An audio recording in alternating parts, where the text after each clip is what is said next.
Okay, today I thought we'd do a review of Scars of Mirrodin common cards. I'm doing this review for basically the Pauper format. So, and I haven't seen anything like this on YouTube, so I thought I'd give it a shot. Starting, I guess, with Nil Spellbomb, you get a nice artifact that essentially blows up your opponent's graveyard, and if you want, you can spend a black mana to draw a card in addition. It's pretty good. Good against any deck that basically, abuses graveyards. Essentially take that ability away from them. Panic Spellbomb, not too bad. He sacrifices to a target creature can't block. If you pay a red, you can draw a card. It's not too bad in maybe some sort of attack deck or something like that. Like that uses fast red creatures or some such thing. It's not bad. It's definitely not great, but it's definitely not bad. Origin Spellbomb is essentially just a white elvish visionary that you can pay the other half of the cost later on. And I mean, that's basically what it is. And then if you pay the white part, you get to draw a card.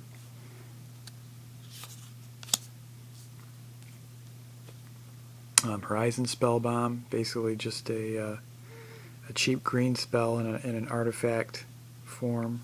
You technically don't even need any green to use it, but if you do pay the green, you can draw a card. So basically just like any kind of green search for a land and put into your hand spell. So, but it's an artifact.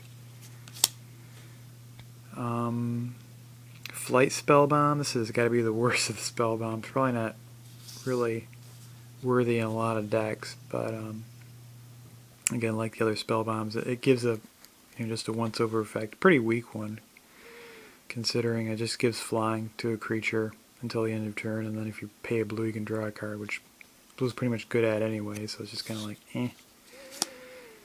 The Mirror, somewhat decent, I guess, if you don't have, if it's, if you're not using green or some sort of artifact accelerate, or some other type of artifact acceleration, they're not too bad, I guess. A little weak in the toughness, but I mean, you're only paying 2 to get a mana tap creature, so. Auric Replica, not a terrible artifact creature. I have really no idea what kind of deck this could go into, but basically just sacrifice it to prevent all damage from a source of your choice. So it could be direct damage or anything like that. You could stop poison damage from the set. So, and given there's stuff in the set that can, including a common card later on, that can actually recur artifacts, this isn't too bad. So, wish it was maybe a little less expensive instead of maybe 2 instead of 3, but it is an artifact. Volshuk Replica. You get a 3/2. I think this one's pretty bad overall. I don't see many decks really, using it. May not be bad with graveyard recursion because you could, just bring him back to deal 3 more damage. But then again, you could just use more burn. So, granted, it can't attack for 3 if they're open every turn, but still, it's kind of meh. That one toughness really doesn't sell it for me. Nurok Replica, this one's pretty good. Just like a wall that can attack essentially that costs 3. You get it for 3, you get a 1/4, which isn't too bad. Essentially avoids a lot of burn, or just even a lot of attacking creatures. Not many creatures in Pauper are that big, so 4 toughness is pretty relevant. If you sacrifice this replica, you can return a target creature to its owner's hand. If you pay the cost, so that's not terrible. Return a attacking creature, your opponent's using or something like that, or bounce one of your own creatures. So that's not too bad. Okay, here we go. Moriok Replica. This has got to be the best out of the replicas, but the best creature. You just get a decent 2/2 for 3, which is okay. It's not great, but its ability is, I mean, you draw 2 cards and lose 2 life if you pay a black and a colorless. Granted, you have to sacrifice it, but who cares, you know? It's like, you know, black card draw, which isn't too bad, and it's very splashable in any deck that uses black, you know. Mixing graveyard recursion, you have a pretty good little source of card draw in your deck. So, very exciting creature. Sylvuk replica, basically just a replica that destroys artifacts or enchantments for a single green. It's a 1/3. It's not bad. It's basically like a mini wall. It's like a smaller version of the Nurok replica, but yeah, it's not bad. You know, overall, you know, if you need the destruction, you've got it. And if you need an additional creature for defense or attack, you've got it. So that's not bad. Razorfiend Thresher, not great. Really, you can do a lot better for 7 mana, but on the bright side, I guess it has 4 toughness. But I mean, it's going to be kind of difficult getting out. Not too great. Just kind of a vanilla, meh creature. Volshuk Heartstoker,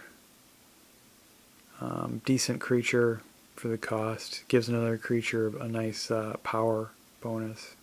So I mean, if you already have a creature out, it's ready to attack. It gets an additional power bonus. Not too bad. Not totally awesome. Not totally bad. Abusable with graveyard tricks and bounce tricks and such. So same thing with Kemba's Skyguard, I should say. Just another abusable creature. This, of course, this one's a little bit better because it has flying, has a nice evasion ability, but pretty much the same boat as the Heartstoker, you know. Except you gain life instead, gain a little bit of life. Nurok Invisimancer, basically just a Phantom Warrior with a little bit less toughness, decent casting cost. It's unblockable, so that's not too bad. So you could possibly get away with additional tricks with it being unblockable, you know, instant, you know, equipment, whatever. Then when it comes into play, it gives a similar ability as the Heartstoker. It gives basically a creature a chance to attack for free without being blocked, you know. So not too bad. And of course, it can be abused with, you know, bounce and graveyard. That fun stuff like that. Alpha Tyrannix, kind of meh. You know, basically just a cheaper Razorfield Thresher, except it's green. You get a little bit more on the toughness end of things, but just kind of another meh creature. So moving along. Luxodon Wayfarer.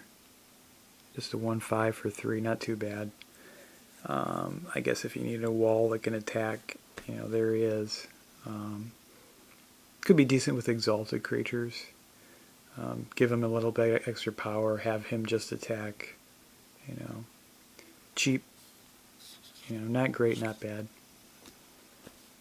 Moriok Reaver, just another War Ghoul. Barony Vampire variant, 3/2 for 2 and a black. It's better than a standard 2/2, but it's still kind of Played a Sea Strider, cheaper Horn Turtle, you know, good for blue decks. Scry Elemental, interesting. I mean, you know, got this tiny toughness and a giant power. I don't know. I guess it's somewhat decent. I guess it's not. It's not even really decent. moving along. Vector Asp. Decent infect creature, I guess. It just comes into play is 1. You get a 1/1, which is pretty standard for 1. And then if you pay a black, it gets an infect until the end of turn. So that's not terrible. It's not really great. Adds another infect guy to the infect bestiary. in the set.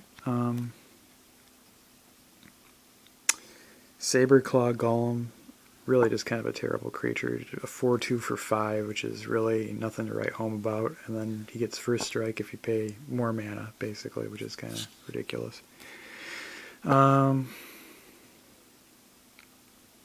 Glinthawk Idol. This is pretty good.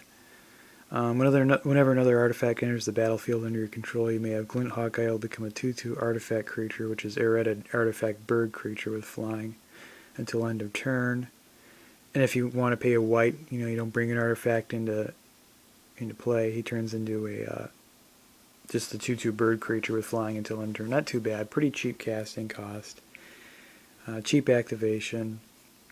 Gets around sorcery speed removal. Or possibly other effects. Your opponent plays something cute like Crypt Rats and they blow it on their turn. Glinthawk Idol stays alive, So, or even on your turn if you don't activate it, So not too bad. Wall of Tangled Cord, decent wall. It gets reach if you pay a green. I mean, you get what you get here, so could be decent in the wall deck I've heard about, but other than that, I mean, it's just basically just a cheap wall, which isn't too bad.